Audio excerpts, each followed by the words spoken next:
আমাদের বাংলাদেশের পুরুষ মানুষরা মনে হয় একটু বেশি ভালো। কেন বলছি এই কথা? এক জরিপে দেখা গেছে বাংলাদেশের প্রায় 70% নারীরা ঘরে বসে খাবার খেতে পারে, কিন্তু দেশের বাইরে যান, যার যার খাবার তাকে তাকে সংগ্রহ করতে হবে। বাংলাদেশের পুরুষ মানুষ একটু বেশি ভালো, এই কথার আরো অনেক যুক্তি আছে। বাংলাদেশের পুরুষ মানুষরা ধাক্কায় ধাক্কায় বলে না, যাও তুমিও ইনকাম করো আর নিয়ে আসো, আর দুজন মিলে আরো বেটার থেকে। এই জন্যই বাংলাদেশের 70% নারীরা এখনো ঘরের মধ্যে থেকে আরামে বসে বসে খাবার খেতে পারে, এবং সেই খাবারটা আরামে খায় জন্যই বাইরের কষ্টটা বোঝে না, আর বোঝে না জন্যই আবার উল্টা স্বামীকে নির্যাতন করছে, হাজবেন্ডকে নির্যাতন করছে। এটা আসলে দোষটা কার? দোষটা কিন্তু পুরুষ মানুষ। বলেন বাইরে গিয়ে ইনকাম করে নিয়ে আসতে, তাহলে বুঝবেন অফিসের কাজ আর বাসার কাজের মধ্যে কিছু পার্থক্য আছে। কি কি পার্থক্য? আমি জানি মেয়েরা অনেক অপছন্দ করবেন, হয়তো গালাগালি করবেন, আচ্ছা আমার কিচ্ছু যায় আসে না, যেটা সত্যি সেটা সবারই জানতে হবে। বাসার কাজ আপনি চাইলে 1 ঘন্টা পরে ঘর মুছতে পারবেন, আপনি চাইলে 1 ঘন্টা পরে থালাবাটি ধুতে পারবেন, আপনার ইচ্ছা হলে আপনি রাতে রান্না করতে পারবেন, কিন্তু অফিসের কাজ কিন্তু টাইমে শেষ করতে হয়।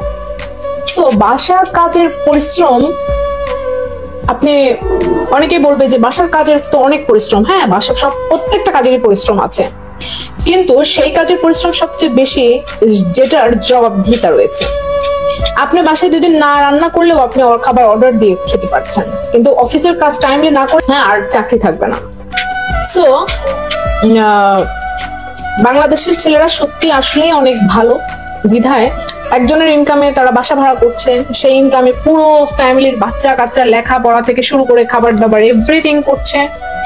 বাংলাদেশের ছেলেরা একটু বেশি ভালো জন্যই আবার সংসারের সুখের জন্য তারা চুপ থাকছে, আর যার ফলশ্রুতিতে গতকালকে ওই যে দুবাইতে না নিয়ে যাওয়ার কারণে ঘুষি দিয়ে মেরে ফেলছে। তো মানুষ একটু বেশি পেয়ে গেলে না বেশি একদম আহ্লাদি হয়ে যায়। আর আরেকটা বিষয় হচ্ছে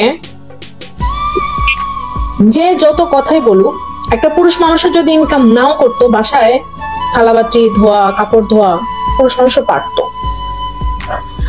তো মেয়েরা প্রায় নির্যাতন করে, আমি বাসায় কত রকমের কাজ করি, তুমি কি সেটা জানো, তুমি কি সেটা বোঝো? হ্যাঁ, কেন জানবে না? ছেলেরা যখন ব্যাচেলর থাকে, যখন অনেকে চাকরি করে, ফ্যামিলির সাথে থাকে না, তারা কি নিজেরটা নিজে করে না? তারা বাইরে জব করার পাশাপাশি কিন্তু বাসার কাজগুলো করে। আর মেয়েরা জব না করে বাসার কিছু কাজ করে, ও মা, তাদেরকে আবার কিন্তু বুয়া রেখে দিতে হয়, হেল্পিং হ্যান্ড রেখে দিতে হয়। সো সেটাও থাকে। হাজবেন্ড বাইরে থেকে ইনকাম করেও নিয়ে এসে দিচ্ছে, এত সুবিধা, এত আরামের মধ্যে থেকে আবার হাজবেন্ডকে কিন্তু ওটা মারে। অনেক শিক্ষিত এবং অর্থ সম্পদশালী অনেক হাজবেন্ড আছে, ওয়াইফের হাতে কিন্তু মায়ের খাচ্ছে, সে খবর কয়জন রাখে? কিন্তু পুরুষ মানুষ তো বলতে পারে না, তার কারণ হচ্ছে সম্মানের ব্যাপার।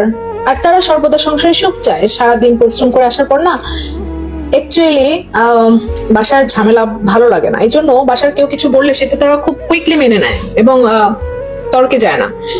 আর আজ পর্যন্ত কোনো পুরুষ কোনো নারীর সাথে তর্কে জিতেছে এটা কেউ এটা হয়নি, এখনো পর্যন্ত হয়নি। সো একইভাবে তারা যেমন গলাবাজি করে, আবার উল্টা যে মানুষটা বাহির থেকে এতগুলো সুবিধা বয়ে নিয়ে আসছে তাকে ঘুষি দিয়ে মেরে ফেলছে। আপনারা এখন বিচার করেন সমাজটা কোন দিকে যাচ্ছে। কথা বললে তো এক পক্ষ খুশি হয় না, আসলে আমার কথা শুনে তো মেয়েরা খুশি হবে না, এটা খুব স্বাভাবিক, কিন্তু এটা কি সত্যি নয়? আমি কি কোনোটা ভুল বলেছি? একটা মেয়ে যদি বিবেক জ্ঞান বুদ্ধি সম্পন্ন হয়, যে মেয়েটা জব করে সেই মেয়েটার ব্যাপারটা তো আলাদা। আমি বললাম তো 30% মেয়েরা জব করে, সো তাদের বিষয়টা আলাদা। কিন্তু যে 70% নারীরা এখনো বসে খায় বা এখনো ঘরের মধ্যে, ওই ঘরের কাজের অজুহাত দিয়ে তো আসলে লাভ নাই, কারণ আপনি তো কিছু বাইরে তো কিছু করছেন না, আপনাকে তো ঘরে করতে হবে, তাকে আপনার হাজবেন্ডকে তো সাহায্য করতে হবে, আবার সেটাকে আপনি সাহায্য করে বারবার খোটা দিচ্ছেন। সো ওই সাহায্য করার চেয়ে না করাই ভালো।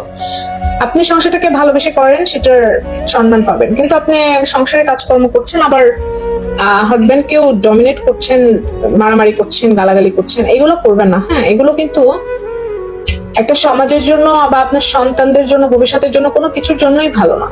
একটা পরিবার সুন্দর না হলে কিন্তু একটা সমাজ সুন্দর হয় না, একটা সমাজ সুন্দর না হলে কিন্তু একটা দেশ সুন্দর হয়।